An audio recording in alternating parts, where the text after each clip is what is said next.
11.5. Relationships at work. Although some careers require less interaction than others, all jobs require interpersonal communication skills. Shows like The Office and The Apprentice offer glimpses into the world of workplace relationships. These humorous examples often highlight the dysfunction that can occur within a workplace. Since many people spend as much time at work as they do with their family and friends, the workplace becomes a key site for relational development. The workplace relationships we'll discuss in this section include supervisor-subordinate relationships, workplace friendships, and workplace romances. Supervisor-subordinate relationships. Given that most workplaces are based on hierarchy, it is not surprising that relationships between supervisors and their subordinates develop. The supervisor-subordinate relationship can be primarily based in mentoring, friendship, or romance, and includes two people, one of whom has formal authority over the other. In any case, these relationships involve some communication challenges and rewards that are distinct from other workplace relationships. Information exchange is an important part of any relationship, whether it is self-disclosure about personal issues or disclosing information about a workplace to a new employee. Supervisors are key providers of information, especially for newly hired employees who have to negotiate through much uncertainty as they are getting oriented. The role a supervisor plays in orienting a new employee is important, but it is not based on the same norm of reciprocity that many other relationships experience at their onset. On a first date, for example, people usually take turns communicating as they learn about each other. Supervisors, on the other hand, have information power because they possess information that the employees need to do their jobs. The imbalanced flow of communication in this instance is also evident in the supervisor's role as evaluator. Most supervisors are tasked with giving their employees formal and informal feedback on their job performance. In this role, positive feedback can motivate employees. But what happens when a supervisor has negative feedback? Research shows that supervisors are more likely to avoid giving negative feedback if possible, even though negative feedback has been shown to be more important than positive feedback for employee development. This can lead to strains in a relationship if behavior that is in need of correcting persists, potentially threatening the employer's business and the employee's job. We're all aware that some supervisors are better than others, and may have even experienced working under good and bad bosses. So what do workers want in a supervisor? Research has shown that employees more positively evaluate supervisors when they are of the same gender and race. This isn't surprising, given that we've already learned that attraction is often based on similarity. In terms of age, however, employees prefer their supervisors be older than them, which is likely explained by the notion that knowledge and wisdom come from experience built over time. Additionally, employees are more satisfied with supervisors who exhibit a more controlling personality than their own, likely because of the trust that develops when an employee can trust that their supervisor can handle his or her responsibilities. Obviously, if a supervisor becomes coercive or is an annoying micromanager, the controlling has gone too far. High-quality supervisor-subordinate relationships in a workplace reduce employee turnover and have an overall positive impact on the organizational climate. Another positive effect of high-quality supervisor-subordinate relationships is the possibility of mentoring.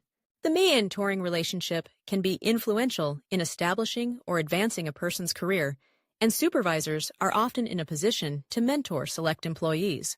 In a mentoring relationship, one person functions as a guide, helping another navigate toward career goals. Through workplace programs or initiatives sponsored by professional organizations, some mentoring relationships are formalized. Informal mentoring relationships develop as shared interests or goals bring two people together.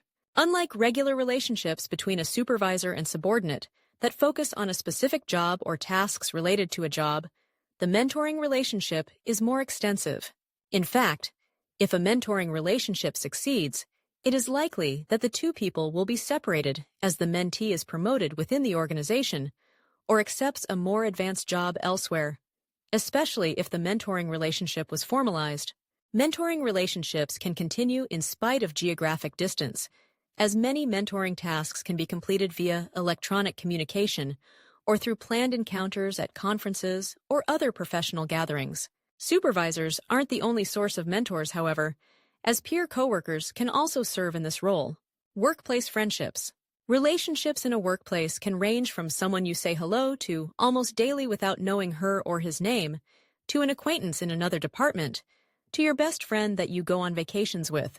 We've already learned that proximity plays an important role in determining our relationships, and most of us will spend much of our time at work in proximity to and sharing tasks with particular people. However, we do not become friends with all our coworkers. As with other relationships, perceived similarity and self-disclosure play important roles in workplace relationship formation. Most coworkers are already in close proximity, but they may break down into smaller subgroups based on department, age, or even whether or not they are partnered or have children. As individuals form relationships that extend beyond being acquaintances at work, they become peer coworkers. A peer coworker relationship refers to a workplace relationship between two people who have no formal authority over the other and are interdependent in some way. This is the most common type of interpersonal workplace relationship, given that most of us have many people we would consider peer coworkers and only one supervisor. Peer coworkers can be broken down into three categories: information, collegial, and special peers. Information peers communicate about work-related topics only, and there is a low level of self-disclosure and trust. These are the most superficial of the peer coworker relationships, but that doesn't mean they are worthless. Almost all workplace relationships start as information peer relationships. As noted, information exchange is an important part of workplace relationships, and information peers can be very important in helping us through the day-to-day functioning of our jobs. We often form information peers with people based on a particular role they play within an organization. Communicating with a union representative, for example, would be an important information-based relationship for an employee. Collegial peers engage in more self-disclosure about work and personal topics and communicate emotional support. These peers also provide informal feedback through daily conversations that help the employee develop a professional identity. In an average-sized workplace, an employee would likely have several people they consider collegial peers. Special peers have high levels of self-disclosure with relatively few limitations and are highly interdependent in terms of providing emotional and professional support for one another. Special peer relationships are the rarest and mirror the intimate relationships we might have with a partner, close sibling, or parent. As some relationships with information peers grow toward collegial peers, elements of a friendship develop. Even though we might not have a choice about whom we work with, we do choose who our friends at work will be. Coworker relationships move from strangers to friends, much like other friendships. Perceived similarity may lead to more communication about workplace issues, which may lead to self-disclosure about non-work-related topics, moving a dyad from acquaintances to friends. Coworker friendships may then become closer as a result of personal or professional problems. For example, talking about family or romantic troubles with a coworker may lead to increased closeness as self-disclosure becomes deeper and more personal. Increased time together outside of work may also strengthen a workplace friendship. Interestingly, research has shown that close friendships are more likely to develop among coworkers when they perceive their supervisor to be unfair or unsupportive. In short, a bad boss apparently leads people to establish closer friendships with coworkers, perhaps as a way to get the functional and relational support they are missing from their supervisor. Friendships between peer coworkers have many benefits, including making a workplace more intrinsically rewarding, helping manage job-related stress, and reducing employee turnover. Peer friendships may also supplement or take the place of more formal mentoring relationships. CCO worker friendships also serve communicative functions, creating an information chain, as each person can convey information they know about what's going on in different areas of an organization, and let each other know about opportunities for promotion or who to avoid. Friendships across departmental boundaries in particular have been shown to help an organization adapt to changing contexts. Workplace friendships may also have negative effects. Obviously, information chains can be used for workplace gossip, which can be unproductive. Additionally, if a close friendship at work leads someone to continue to stay in a job that they don't like for the sake of the friendship, then the friendship is not serving the interests of either person or the organization.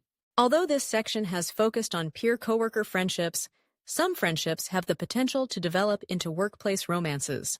Romantic workplace relationships. Workplace romances involve two people who are emotionally and physically attracted to one another. We don't have to look far to find evidence that this relationship type is the most controversial of all the workplace relationships. For example, the president of the American Red Cross was fired in 2007 for having a personal relationship with a subordinate. That same year, the president of the World Bank resigned after controversy over a relationship with an employee. So what makes these relationships so problematic? Some research supports the claim that workplace romances are bad for business, while other research claims workplace romances enhance employee satisfaction and productivity. Despite this controversy, workplace romances are not rare or isolated. As research shows, 75 to 85% of people are affected by a romantic relationship at work as a participant or observer. People who are opposed to workplace romances cite several common reasons. More so than friendships, workplace romances bring into the office emotions that have the potential to become intense. This doesn't mesh well with a general belief that the workplace should not be an emotional space. Additionally, romance brings sexuality into workplaces that are supposed to be asexual, which also creates a gray area in which the line between sexual attraction and sexual harassment is blurred. People who support workplace relationships argue that companies shouldn't have a say in the personal lives of their employees, and cite research showing that workplace romances increase productivity. Obviously, this is not a debate that we can settle here. Instead, let's examine some of the communicative elements that affect this relationship type. Individuals may engage in workplace romances for many reasons, three of which are job motives, ego motives, and love motives. Job motives include gaining rewards, such as power, money, or job security. Ego motives include the thrill of the chase and the self-esteem boost one may get. Love motives include the desire for genuine affection and companionship. Despite the motives, workplace romances impact coworkers, the individuals in the relationship, and workplace policies. Romances at work may fuel gossip, especially if the couple is trying to conceal their relationship. This could lead to hurt feelings, loss of trust, or even jealousy. If coworkers perceive the relationship is due to job motives, they may resent the appearance of favoritism and feel unfairly treated. The individuals in the relationship may experience positive effects, such as increased satisfaction if they get to spend time together at work, and may even be more productive. Romances between subordinates and supervisors are more likely to slow productivity. If a relationship begins to deteriorate, the individuals may experience more stress than other couples would, since they may be required to continue to work together daily.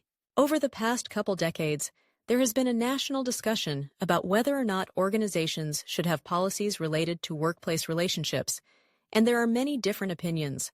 Company policies range from complete prohibition of romantic relationships to policies that only specify supervisor-subordinate relationships as off-limits, to policies that don't prohibit but discourage love affairs in the workplace. One trend that seeks to find middle ground is the love contract or dating waiver. This requires individuals who are romantically involved to disclose their relationship to the company and sign a document saying that it is consensual and they will not engage in favoritism. Some businesses are taking another route and encouraging workplace romances. Southwest Airlines, for example, allows employees of any status to date each other and even allows their employees to ask passengers out on a date. Other companies like AT&T and Ben& Jerry's have similar open policies.